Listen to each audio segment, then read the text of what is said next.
All right. Hello. How's it going? Good. How are you? I'm great. I enjoyed your presentation earlier today. Oh, Very thank you. informative. Very interesting to see how much Thank you. has changed with the content and how everything is being formed with Asian Americans, especially now that it's Asian American Pacific Heritage Month. So I want to ask you, like, how has content changed over the years, especially with representation with Asian Americans as you see fit? Like, how do you see that changing? Yeah, I think that we are certainly seeing a lot more Asian American representation in media that we didn't see in the past.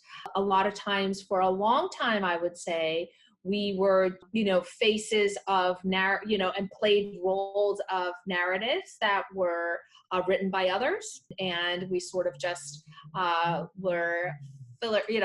We were there as faces, but not necessarily our characters were not multi-dimensional, to say it, I guess, the way that we are seeing it today. I think the big change, as I had mentioned in my webinar, took place with digital. It really, the democratization of the digital platform has really allowed Asian Americans to create our own content, share our stories, and be great storytellers. And in turn, the audience loved it, right? So you have who would have thought that somebody like Lily Singh or somebody like Aquafina, who started off doing these videos, he's really, really funny. Lily Singh was hysterical, like, videos of her family and just, creating funny content. And all of a sudden, here she is, has her own late night show in an all boys club, let alone. So I think it's really it was really the digital that now the path towards mainstream has almost shifted, right? It was Hollywood that sort of caught up with all these Asian American voices that were really being built on the digital platform. So I'm super, as a consumer, I am super excited. I always cringe coming out of a movie theater, and when there was an Asian guy who was like a weirdo, coming out with my friends thinking, oh my God, are they thinking that my brother is that way or whatever? Or if there's a laundromat, if there's somebody who, a character, an Asian character who is like managing a laundromat, and, like, I always think, oh, they must think that's my life.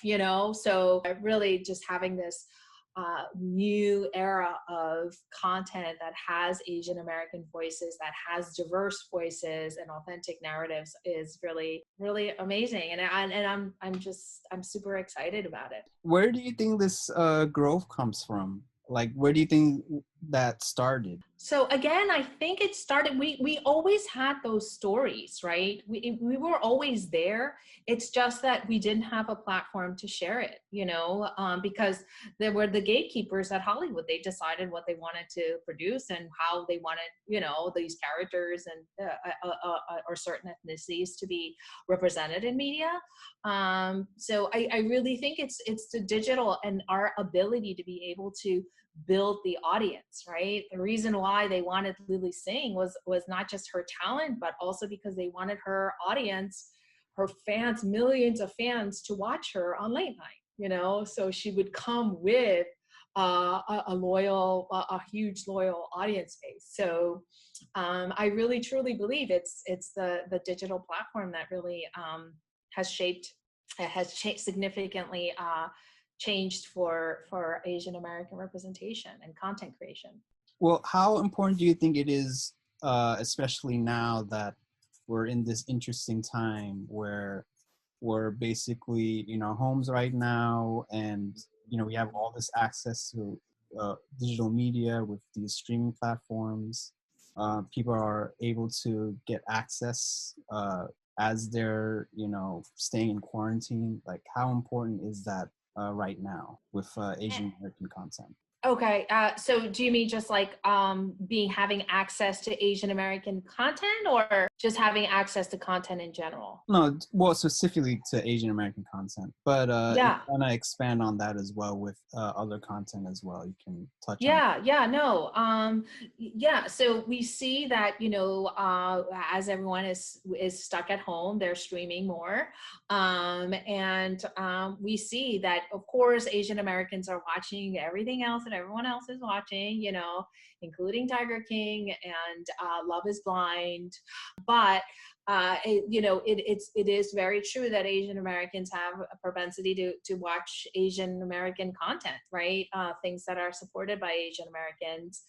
And so I think that it's great because it's all at our fingertips. The content now they're able to watch it at any time, and even like fresh off the boat, it's now it's ended, but it'll live on in Hulu and it'll live on all the other platforms. So I really think that that is the way in which users and viewers consume today, right? They go on and they just select what it is that they want and they just get it. There's even my daughter doesn't even understand the concept of like commercials, like like because they just know it's so immediate satisfaction and gratification of just being able to have access to hundreds of content and being able to just watch whatever it is that you want to watch. And if you're in a room or on the iPad or on the TV or whatever. So I think that's just in general, that's where we've come. And I think Asian Americans in particular, because that's sort of always been the case for us in terms of having to seek content, right? We've relied a lot more on digital. So it's sort of it's no surprise to me that we are shifting to that behavior a lot faster than the U.S. population. And I also see that gaming is also a big trend right now with esports and these streamers that are on Twitch. How do you see that growing within the Asian American community, especially with developers also trying to put their mark out there for consumers? Yeah. I think it's going to continue for Asian Americans because of the ties that Asian Americans have with Asia to begin with. A lot of these gaming started there. It's huge in Asia. So we are plugged in. We know what's hot there. We know what kind of game is getting developed, or that people are gravitating towards. And esports has become something that's very global, right? You have it's virtual. There's no border requirements, and so it's really a growing opportunity for marketers. Historically, it was very much an endemic advertisers in esports, but now you have big brands. You have Panera that signed on with a big tournament. You have, Coke launched one of their drinks by sponsoring one of the esports tournaments. So definitely we're going to see, I think, a lot of marketers going towards gaming and towards esports for sure. And Asian Americans, I think it's a really strong community for Asian Americans.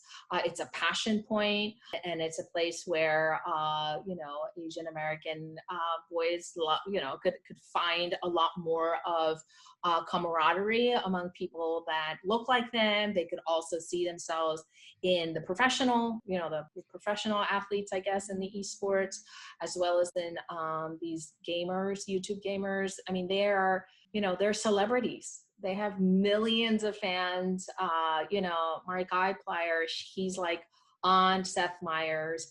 He's on, he's on Wired magazine. Like he's a celebrity, really, by all means, in all accounts. So I think, they get inspired, right? If you can see them, you can be them, kind of thing. And I think it's only going to grow as our community grows and as the industry grows. I can definitely see that growing, and it's not stopping anytime soon. One more thing I do want to ask you, though, is just like what you asked your panelists at your seminar today, how do you see continue to grow the content with the Asian American community? How do you see that going in the near future? Yeah. I mean, I think that I think it's going to grow, just as rapidly as the population, in that we're going to see a lot more representation of Asian Americans in behind the camera as well, right? Who are making the decisions about what type of content to create. I think we're going to get to a place where, it's not going to be the, Crazy Rich Asian is not going to be the one and only, right? It's going to be such that Asian American characters are going to be in these mainstream sort of, shows, and it's not going to be a special occasion. It's going to be part of the mainstream sort of content that, that the diverse young Americans are really yearning for and really gravitating towards. Well, so informative, and we wish you the best of luck with everything that's going on with Nielsen. Thank Again, you. happy Asian American Pacific Heritage Month. Thank you. Thank you so much for talking with us. Thank you. Have a good afternoon. You too. Sure.